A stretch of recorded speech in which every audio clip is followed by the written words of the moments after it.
This video is sponsored by Blue Apron. The first 100 Wisecrack fans to sign up for Blue Apron at the link in the description will get $50 off the first 2 weeks. Stick around for some tacos. Hey Wisecrack, Jared again. For a franchise so surrounded in mystery, it seems fitting that nobody had a clue the Cloverfield paradox had even been made, let alone that it was being released within hours of its announcement during the Super Bowl. Now, there are plenty of reasons why the Cloverfield paradox should have worked, and plenty of reasons why it didn't. But we're going to focus on the element that makes two largely unrelated scripts so unique and cohesive, and makes the third one such an epic fail. That element? Our relationship to reality and trauma. Welcome to this Wisecrack edition on the Cloverfield paradox, what went wrong, and spoilers ahead for all the Cloverfield movies. Before we dip into that secret sauce, a recap of the Cloverfield paradox is in order. The year is 2028 and the world is in the midst of an energy crisis. The crew aboard Cloverfield Station are orbiting Earth to test the experimental Shepard particle accelerator, which they hope will save the world by producing safe, clean energy. Just before they turn on the machine though, we overhear an interview with a writer who thinks that turning on the particle accelerator will open a wormhole to other dimensions and release God knows what onto an unsuspecting population. This experiment could unleash chaos, the likes of which we have never seen. And surprise, this is exactly what happens. They are teleported into another dimension across space where they experience the combined horrors of phantom limbs, creepy crawlers, and faulty wiring. The crew must figure out how to get home, and, well, you can probably figure out where it goes from there. If there's one thing we should be excited about getting into the Cloverfield paradox, it's answers. What was the giant monster that attacked New York at the end of the first one? Did it survive the nuke? If we hope to get those answers in 10 Cloverfield Lane, well, we're out of luck. Instead, we get Walter Sobchak reminding us that this isn't Nam, there are rules. Yeah, Michelle, that's great. Except that it's Emmett's turn. Sorry, I just got a little excited. Yeah, well, I'm keeping that point. And as our protagonist escapes his clutches, she enters a world of pain and aliens. Come on. But the Cloverfield paradox does give us answers. Those giant monsters, it's from another dimension. The camcorder video, it might not even be from the same timeline. So why isn't getting these answers more rewarding? Cloverfield and 10 Cloverfield Lane are both films about trauma. Both the trauma one might associate with war, natural disaster, or extra-dimensional aliens destroying your home, and the trauma of being physically trapped in a relationship with a person that's gonna go full Jack Torrance at any minute. Here's Johnny! 10 Cloverfield Lane brings up all the same aspects of abusive relationships, possible gaslighting, There's nowhere to go, Michelle. and threats of violence interspersed with normal family fun. But the first two movies aren't just about dealing with trauma, they're about the impossibility of fully comprehending that trauma. These insanely violent encounters with a lack of closure speak to one of the fundamental difficulties of navigating the world. For philosopher and sometimes kleptomaniac Jacques Lacan, there exists a fundamental human inability to fully grasp what he calls the real, or the world as it truly is. Cloverfield throws us in the midst of an alien invasion that evades easy description. We're often given the byproduct of what's happening, or people's reactions, but almost never get the source of the turmoil in an explainable way, like when the head of the Statue of Liberty comes rolling down the street, or a horrifically disfigured woman is begging for help. In the first Cloverfield, the reality of what's happening only sparsely comes in news segments in the background. One of the ways Cloverfield achieves this is with perspective. It's filmed POV style, shot by the characters in the movie, and begins with a detailed look at our main cast of characters during a party for the protagonist, Rob. In the middle of the shindig, they're interrupted by an explosion signaling the monster invasion. Their battle for survival is intercut with older video that is being recorded over, which gives you glimpses into the relationship between Rob and Beth. This subjective point of view means we only ever get hints of where and what the monster is, how the military are responding to it, and even what it looks like. You know, just like you would in real life. By shooting it this way, we don't know what kind of monster they are facing, but we do know who the characters are and what they're facing personally. 10 Cloverfield Lane employs a similar technique. It doesn't use the same POV style to cut us off from the reality of what's happening, but rather uses a concrete bunker to similar ends. The protagonist Michelle wakes up in a bunker that she can't leave for reasons that seem suspicious to say the least. She's told she was rescued, Given us how I saved your life, I think that's acceptable. and that the outside world is deadly. Everyone outside of here is dead.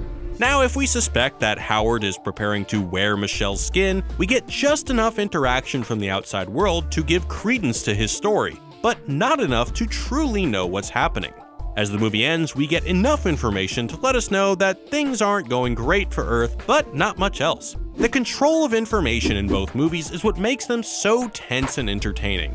We have to fill in the gaps, which instead of being frustrating, makes for the sort of thing that spawns endless fan theories. For Lacan, that reality which seems to evade us, the real, is disconnected from our own personal experience. Only through language, or what he calls the symbolic, can we bridge the gap between our minds and the reality beyond them.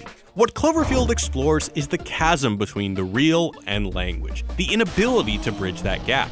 The characters and us, the audience, want answers. We want to understand what is happening, but the film withholds the language to explain it.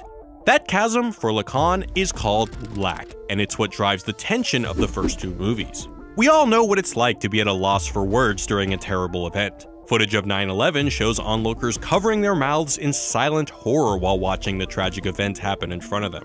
It's no secret that the cinema verite found footage style of the original Cloverfield was inspired by the events and coverage of 9/11. That kind of cultural trauma runs deep and was still a raw nerve at the time of the trailer's release. Mass entertainment wasn't willing to return to these sorts of disaster movies right away, but the movie's able to tap into that post-9/11 anxiety by borrowing from the structure of kaiju movies, thereby using a symbol to represent that shared trauma. This is what makes it so cathartic. 10 Cloverfield Lane, released some 8 years later at a time of cultural uncertainty and change, was a paranoid thriller that makes you question the people around you. Against this gap between language and reality, the Cloverfield paradox gives us its antithesis: science. This is the paradox. Excuse me? Particles interacting with each other across 2 dimensions. Okay, I'm gonna sit down. 2 distinct realities in a multiverse. While there are certainly unexplained events, like why the hell did Mundy's arm keep moving after it was detached, the whole premise of the movie, transdimensional travel, explains the origin of the Cloverfield event in the first 15 minutes of the movie. Monsters, demons, beasts from the sea. To clarify, you believe their efforts to solve the energy crisis might unleash demons. Yeah, and not just here and now. In the past, in the future, in other dimensions. And sure, we're not saying mysteries can't be solved or that science can't do it, but it shouldn't be as background noise in the first half of the movie. Turns out the terrifying, ineffable monstrosities that have invaded Earth for reasons beyond our imagining happen because science. Little disappointing, isn't it? And if you're gonna give an explanation or revelation, there's a certain way to do it. Good examples tend to give us a paradigm shift or clarify motives. In exceptional cases, they can give you an entirely new way to view the events prior, like when we find out the truth about Tyler Durden or the Man in Black. How does quantum entanglement add to or reframe the original Cloverfield stories? It doesn't. And besides breaking away from the kind of trauma that defined the first two movies, there is no central fear or shared trauma for the audience to latch onto. If Cloverfield was the fear of an invasion, and 10 Cloverfield Lane was the fear of other people, what's the central fear of this movie? Fear of particle accelerators? Peak oil? By explaining away the mystery almost as an afterthought, you rob the audience not just of their mystery, but their catharsis. While yes, explaining a mystery ruins the fun is kind of an obvious point, it's what creates our desires for mystery that is important to the Cloverfield movies. Lacan's idea of lack gets to the heart of understanding why we love a good mystery and why J.J. Abrams' properties seem to have such a hard time with resolving those mysteries. We're looking at you, Lost. Just as the reality around us always evades easy answers and the language to describe it, we don't want everything explained. Not just because we all like a good conspiracy theory, but because of the catharsis that comes with the shared experience of realizing that some things can't and sometimes shouldn't be put into words. The first two Cloverfield movies knew this and played on that, which is what made them so interesting and ultimately rewarding. The Cloverfield paradox, paradoxically, ruins the fun by giving us all the answers, and pretty half-baked ones at that. So what do you think, Wisecrack? Can the movie have more tastefully explained the mystery? Let us know what you think in the comments, and as always, thanks for watching. Peace.